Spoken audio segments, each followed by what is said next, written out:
Hello అండి. ప్రెగ్నెన్సీలో baby heart beat ఎందుకు ఆగుతుంది అనేది ఈ వీడియోలో తెలుసుకుందాం.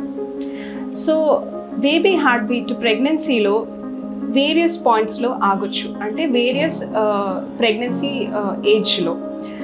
ఫస్ట్ 3 monthsలో హార్ట్ బీట్ సడన్గా ఆగిపోయింది అంటే దానికి చాలా రీజన్స్ ఉంటాయి.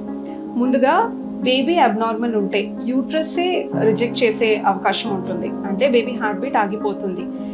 మరి యూట్రస్లో కూడా ఏమైనా అబ్నార్మాలిటీస్ ఉంటే, అంటే అనాటమికల్ అబ్నార్మాలిటీస్ అని అంటాం, లేకపోతే యూట్రస్లో పాలిప్ ఫైబ్రాయిడ్ కానీ ఉంటే, యూట్రైన్ ఫార్మేషన్లోనే ఒక సెప్టమ్ లాగా ఉంటే మధ్యలో, అంటే డెవలప్మెంటల్ అనామలీస్ అని అంటాం, ఇలా ఉంటే కూడా most common reason for miscarriage in first trimester. అవి కాకుండా ఇన్ఫెక్షన్ కూడా కావచ్చు. యూట్రైన్ ఇన్ఫెక్షన్స్ ఏమైనా ఉన్నాయంటే, లేకపోతే యూరిన్ ఇన్ఫెక్షన్ సివియర్గా ఉన్నప్పుడు, మీకు హై ఫీవర్ ఉన్నప్పుడు కూడా బేబీ హార్ట్ బీట్ ఆగిపోయే పరిస్థితి ఉంటుంది. మరి ఆటో ఇమ్యూన్ కాజెస్ అని అంటాం. మదర్ బాడీలో యాంటీబాడీస్ ఉండి అవి ప్రెగ్నెన్సీకి అగేన్స్ట్గా యాక్ట్ అయితే హార్ట్ బీట్ ఆగే పరిస్థితి ఉంటుంది. ఇది కాకుండా సెకండ్ అండ్ థర్డ్ ట్రైమిస్టర్లో హార్ట్ బీట్ ఎందుకు ఆగిపోతుంది అనేది చూద్దాం.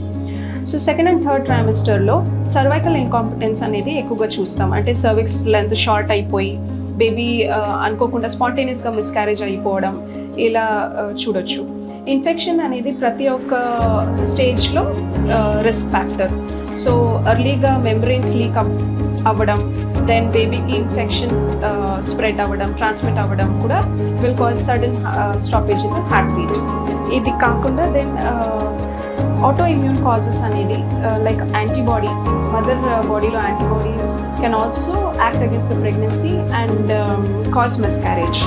And most importantly pre existing medical condition, మదర్లో షుగర్ కానీ, హై బీపీ కానీ, లేకపోతే లివర్ ఇష్యూస్, కిడ్నీ ఇష్యూస్ ఇలాంటివి ఉన్నప్పుడు బేబీకి కూడా రిస్క్ ఉంటుంది. And most importantly smoking, alcohol, లేకపోతే drug intake, recreational drug intake కానీ ఉంటే మదర్కి, బేబీకి కూడా అది రిస్క్ ఫ్యాక్టరే. This can cause sudden miscarriage or still birth. Thank you.